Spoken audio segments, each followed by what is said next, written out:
నమస్తే. ప్రస్తుతం మనతో పాటు సీనియర్ జర్నలిస్ట్ భరద్వాజ్ ఉన్నారు. ఆయనతో మాట్లాడదాం. నమస్తే సార్. నమస్తే సార్, సినిమా ఫ్లాప్ అవ్వడానికి దర్శకులే కాదు, మీడియా అండ్ సోషల్ మీడియా వల్లనే ఇదంతా అంటే ఫ్లాప్ అవుతుంది అని చెప్పేసి అంటున్నారు నిర్మాతలు.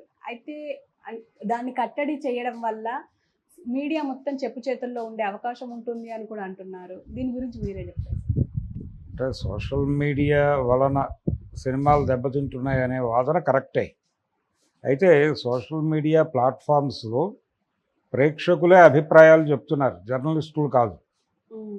ప్రతి ప్రేక్షకుడు టికెట్ కొని థియేటర్లో కూర్చుంటున్న ప్రతి కుర్చీలో కూర్చుంటున్న వ్యక్తికి ఏదో ఒక సోషల్ మీడియా ప్లాట్ఫామ్ మీద మెంబర్షిప్ ఉంటుంది.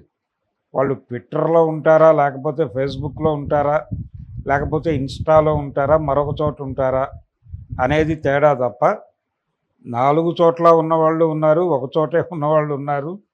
ఇలా ఎక్కడో చోట లేని వాళ్ళు అయితే లేరు. జేబులో ఫోన్ ఉన్న ప్రతి ఒక్కరూ ఏదో ఒక సోషల్ మీడియా ప్లాట్ఫామ్లో యాక్టివిస్ట్గా ఉన్నారు. వాళ్ళకి తెలిసిన విషయం ఏంటంటే వాళ్ళ మనసులో ఏముందో అక్కడ పెట్టాలి అని.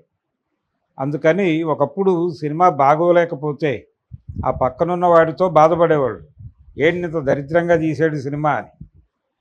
ఇప్పుడు అదే మాటని పక్కనున్న వాడితో షేర్ చేసుకోవట్లేదు.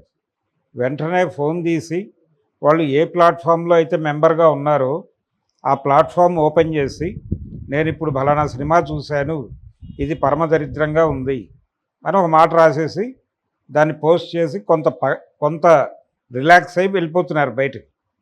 ఇది అతని మెంబర్స్ మాత్రమే కాదు.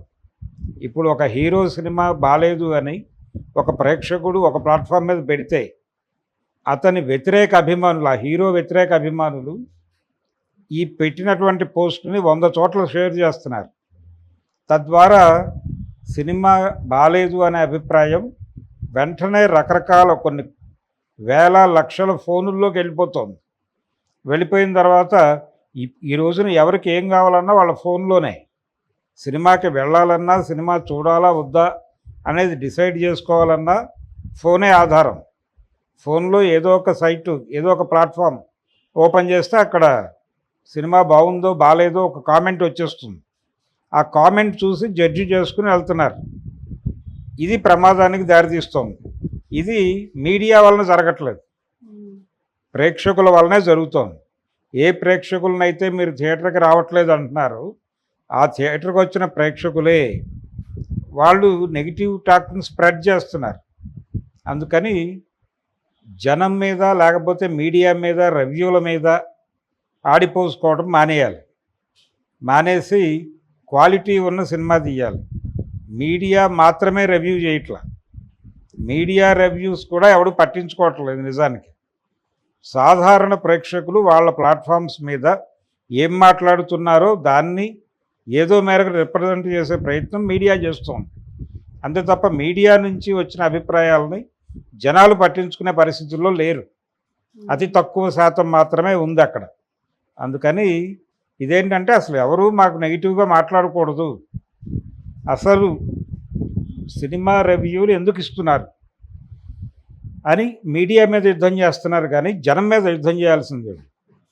జనం ప్లాట్ఫామ్స్ మీద ఎందుకు రాస్తున్నారు దాని అంటే గూగుల్ వాటితో మాట్లాడుకుని ఆ ప్లాట్ఫామ్స్ మీద ఎవరు సినిమా రిలీజ్ అయిన తర్వాత 4 రోజులో వారం రోజులో ఈ పేరు టైప్ అవ్వకూడదు అక్కడ, అలాంటి టూల్ ఏదైనా డిజైన్ చేయమని గూగుల్ని అడగగలరా వీళ్ళు? అడిగితే గూగుల్ అంగీకరిస్తుందా అనేది ప్రశ్న. డెఫినెట్గా అడిగే పరిస్థితి లేదు. అడిగినా వాళ్ళు బయటకు గెంటేస్తారు తప్ప వీళ్ళ నిర్ణయాన్ని వాళ్ళు ఆమోదించరు.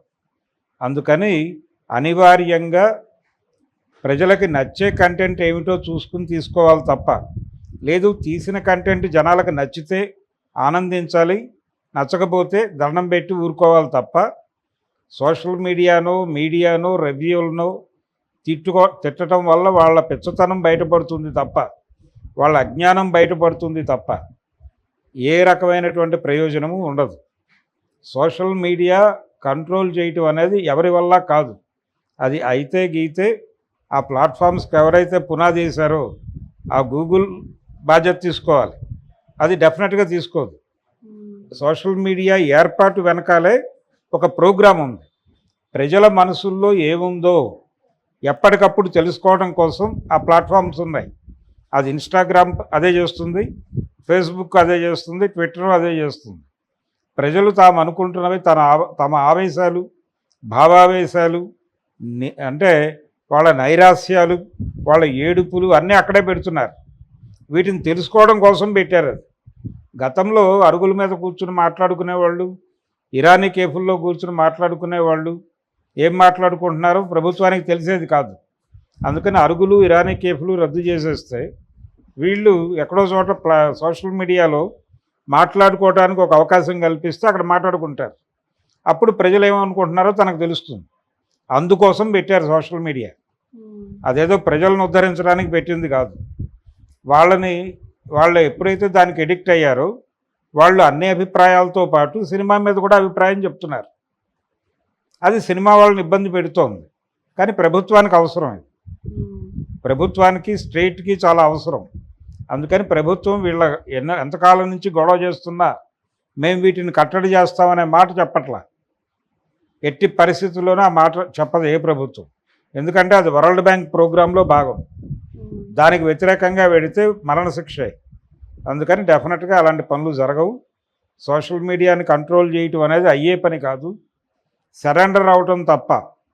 సరెండర్ అయ్యి ఏదో పద్ధతిలో దాన్ని వాడుకోవాలి తెలివిగా. అంతే తప్ప దాని మీద డిపెండ్ అయితే నష్టమే. నష్టం జరుగుతోంది అని ఏడ్చి ముత్తుకోవడానికి కూడా అవకాశం లేదు అక్కడ. కాబట్టి ఏదో మీడియాలో ఏవో వార్తలు వస్తున్నాయి, అది వస్తుంది, ఇది వస్తుంది, పాజిటివ్ రివ్యూస్ వస్తున్నాయి, నెగిటివ్ రివ్యూస్ వస్తున్నాయి, సినిమా రెవెన్యూస్ దెబ్బతింటున్నాయి లేకపోతే పెరుగుతున్నాయని ఆనందపడటానికి, తగ్గిపోతున్నాయని ఏడవటానికి కూడా అవకాశం లేని పరిస్థితి ఉంది ఇప్పుడు. అందుకని సోషల్ మీడియా అనగా ఏమి అనేది అవగాహన పెంచుకుని మాట్లాడాలి. ఇలా పడితే అలా మాట్లాడేస్తే కుదరదు. Okay sir, thank you. Thank you.